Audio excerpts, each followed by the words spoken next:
Welcome back, folks. It's Cape Rugby TV. We carry on talking about what's happening in club rugby, and of course, well, we know that things are tricky at the moment, tricky times, shall we say, but there are some activities out there, and clubs continue to find creative ways to make sure that they are connected to their members. And on our side, what we of course are doing is reaching out to the clubs that are finding these creative ways to stay connected to the members.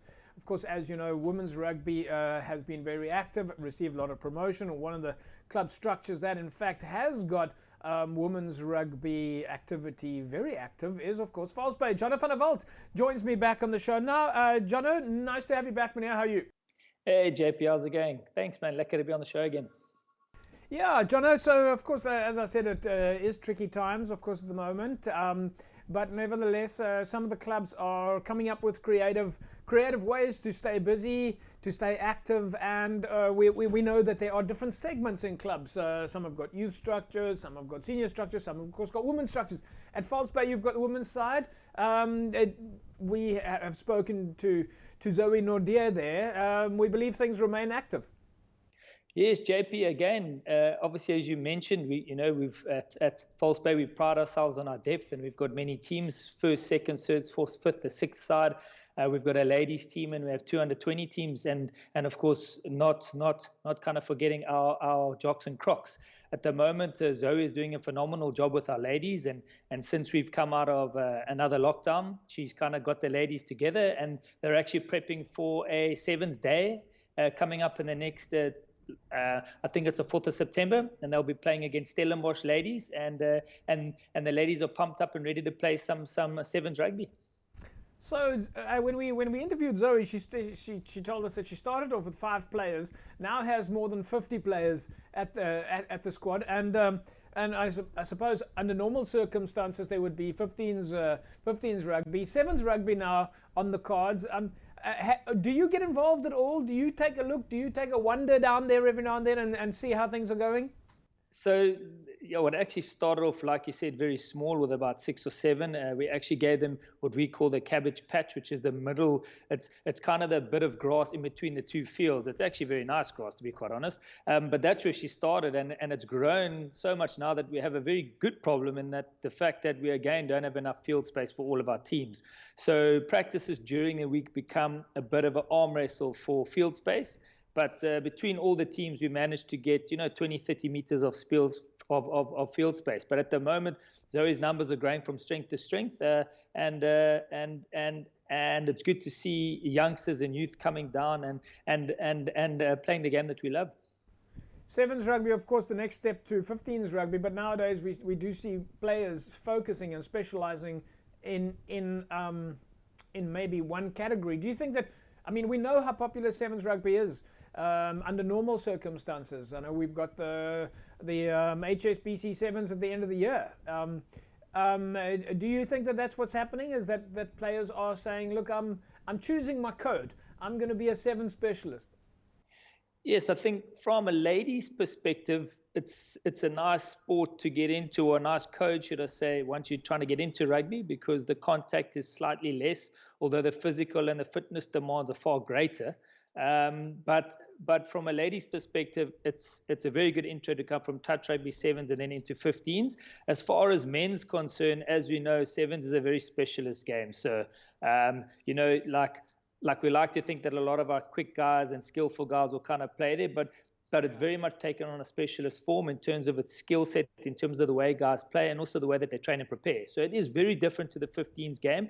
We'll see our coaches even change because the methodologies and kind of everything is completely different, even in terms of structure and skill set compared to 7s and the 15s game. So yeah, I think from a ladies' perspective, it's a nice intro for the guys that become specialists. I mean, we even see it at False Bay. We'll have a first, second, third team playing the 15s league year in, year out. And when it gets to the 7 aside, the older, slower guys step aside and the youngsters kind of come in and do their thing. Yeah?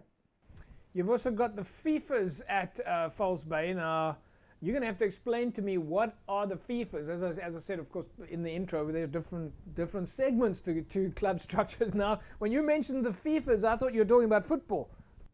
No, so our FIFOs we would always think of it as first in, first out, FIFOs, but it's actually it was historically our fourth side, which is actually our fifth side now. So they play in the reserve league, and they call themselves the FIFOs. They're a hell of a fun bunch of guys that are coached by Wayne James. And even though we've seen a lot of older stalwarts kind of come from there, and they've come from the FIFOs up, and some of them have even represented our first team over the years.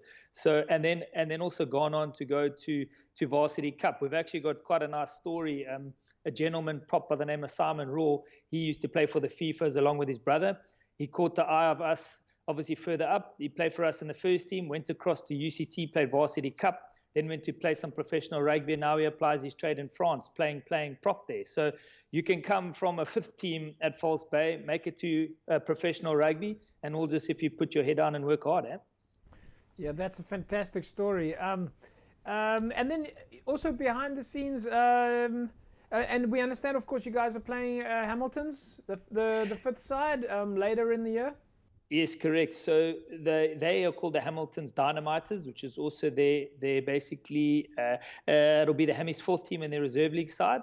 And False Bay FIFOs are going to take on Hammy's Dynamiters in what's going to be a home and away type of a game tussle. So they're looking at for bragging rights this year, and they're going to play for a bit of a trophy and try and make it as competitive as possible.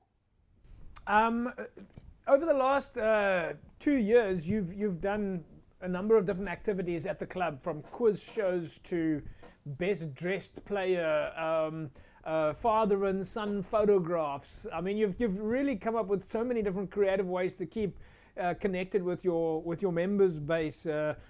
Which, in fact, I don't think of it anymore when I speak to you guys. I don't think it anymore as a members base. I think it more of as a supporters club. But you've got another venture on the cards now, IPL.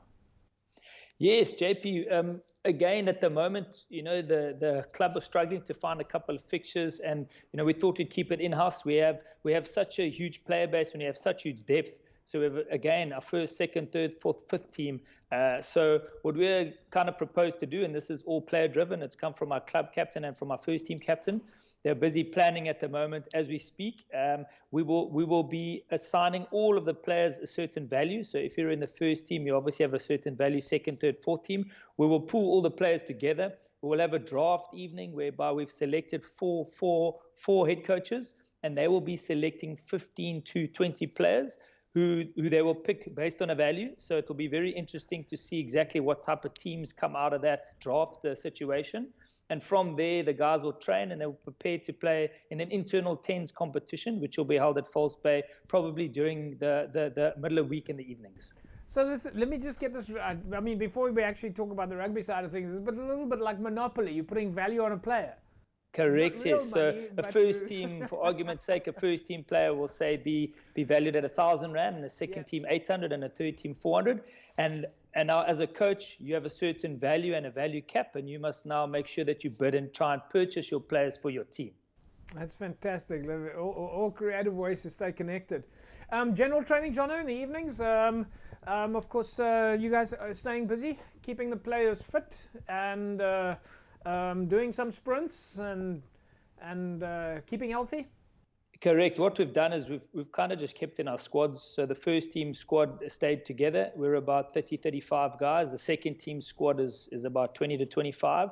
And they've been joined by some of the third team guys, and some of the under 20s have also joined the second team squad as well. So on a Monday evening, we train up at our CrossFit facility. And due to COVID, we can't have big groups like we used to. We used to have between 80 and 100 people down training together, and obviously due to COVID, we've narrowed that down to 20-25 people to keep kind of aligned with social distancing and all the rest. So on a Monday, our seconds and our under 20s, they kind of join forces, and then on a Tuesday evening, the first team squad get together.